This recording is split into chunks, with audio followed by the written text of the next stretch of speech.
Another thing that can be done environmentally is a pesticide application. But this is very targeted. It's not, this method isn't a spray all over your lawn. So you can have cardboard tubes with cotton balls in it, and the cotton balls are soaked in permethrin.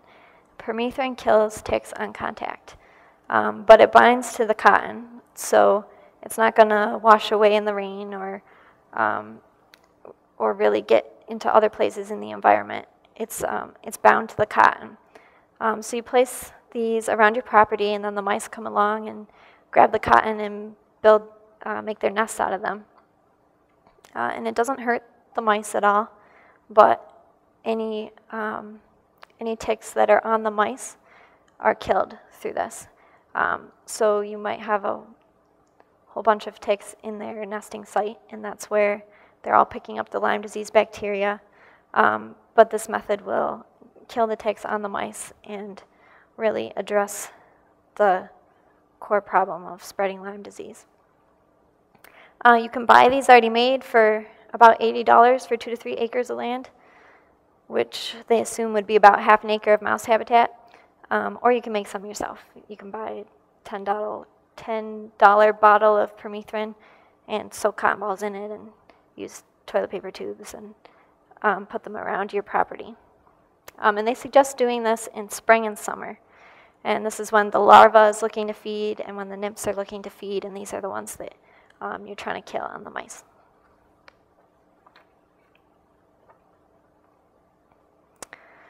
The last thing you can do to keep your environment tick-free is address the ticks on your pets.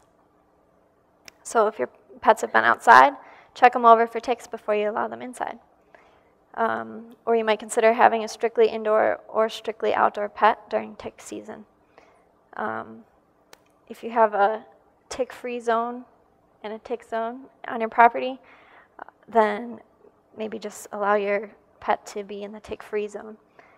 And don't let them go wandering through the woods. You can also use various pet products to repel ticks on your pets and to protect your pets. And Joan Kolb has brought some information for us on a table out in the lobby, and she'll be available to answer questions afterwards as well. And then you might consider limiting the indoor space of your pet. For example, if your pet sleeps in your bed with you, that's probably not the best thing from a tick and Lyme disease standpoint, because the ticks have all night to find you. Okay, so then the next way to avoid tick bites is to address it on your person. First way is by avoiding tick habitats. So when you know where they hang out, you can avoid those areas. Avoid contact with vegetation, soil or leaf litter. So that's kind of like never go outside. But when you have a choice between a path and forging through some bushes, choose a path. So stay on clear, well-traveled trails. Don't sit directly on the ground if you can help it, or on a stone wall. If you're gardening, keep your hair tied back, because the ticks could climb up your hair if it's dangling down into the plants.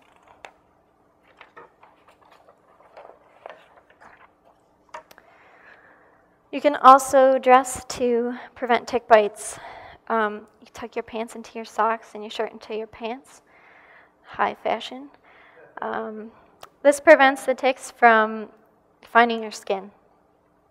And if you wear tight weave clothing that is light colored, then they can't bite through your clothing, and the light color will help you spot ticks before they find a place to bite you. You know, maybe they're just crawling along on your clothes, so light colors will help you spot them.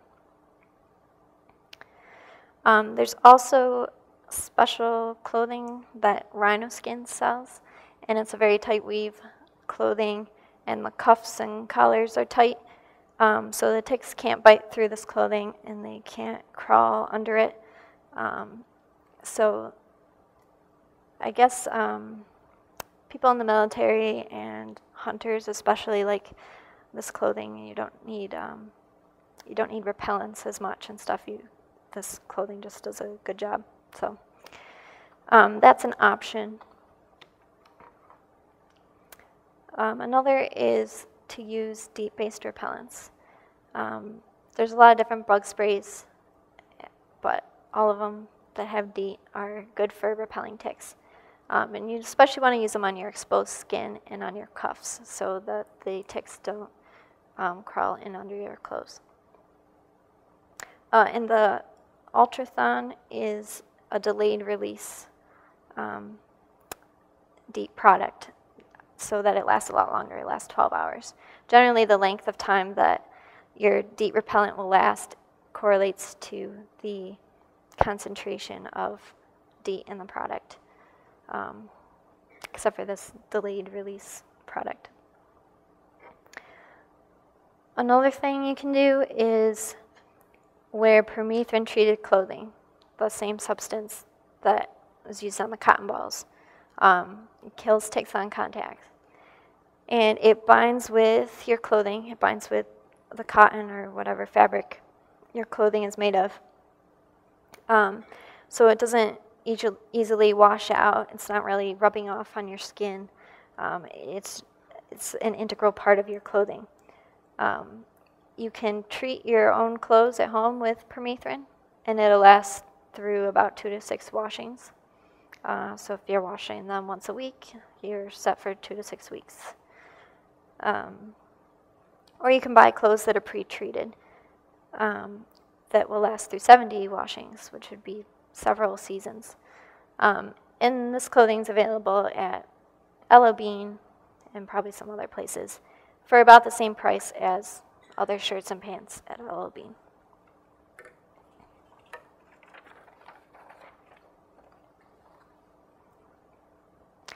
Another step you can take is to isolate your outdoor clothing, because you could be bringing ticks in on yourself as you come in.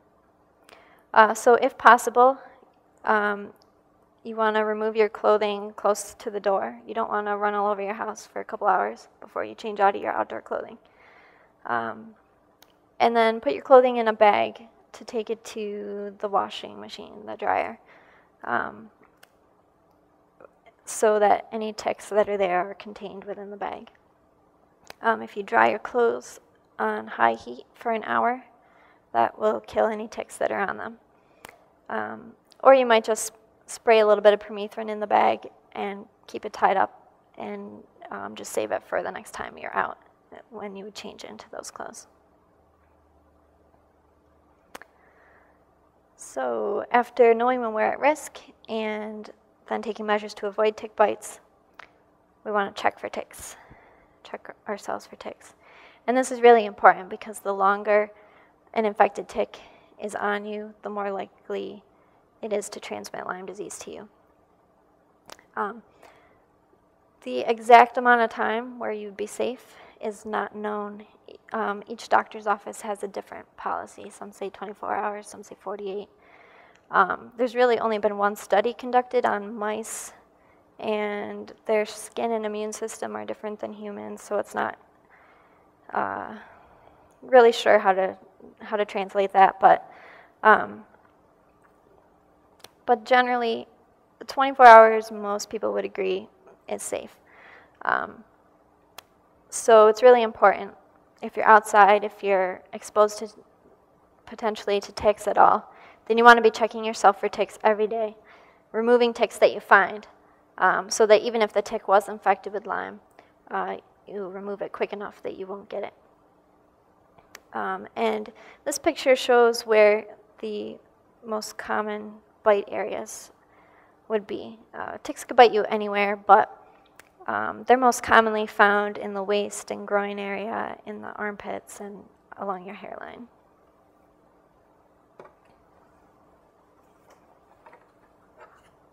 So we're talking about checking for ticks. Well, we have to know what to look for. There's a dog tick, the black-legged deer tick, and the Lone Star tick. Most sources say that you can't get Lyme disease from a dog tick, but the black-legged deer tick is the biggest culprit. And the Lone Star tick also carries Lyme disease, but I don't think we have very many around here. Now, the nymph of each of these types of ticks is the size of a poppy seed, extremely tiny. And then when you get to the adults, they're about the size of a sesame seed before they've bitten you. And then if we go on to the next page, when the ticks bite you and they're on you for several days sucking your blood, then they fill up with your blood and they get huge. They get a lot bigger. They blow up kind of like the size of a blueberry. So that changes what they look like quite a bit. In order to identify the tick, it helps to look at some pictures. So this website, tickencounter.org, I would highly recommend it. They have lots of pictures of ticks. So if you find a tick, no matter how long it's been feeding on you, you could probably find a picture to match it and tips on how to identify it, by looking at the color of the legs and by looking at the shield. Then it'll show you how to ID it. And that's important so that you know if you're at risk for Lyme disease or not, because if it's a dog tick, then you're probably don't need to worry about Lyme disease.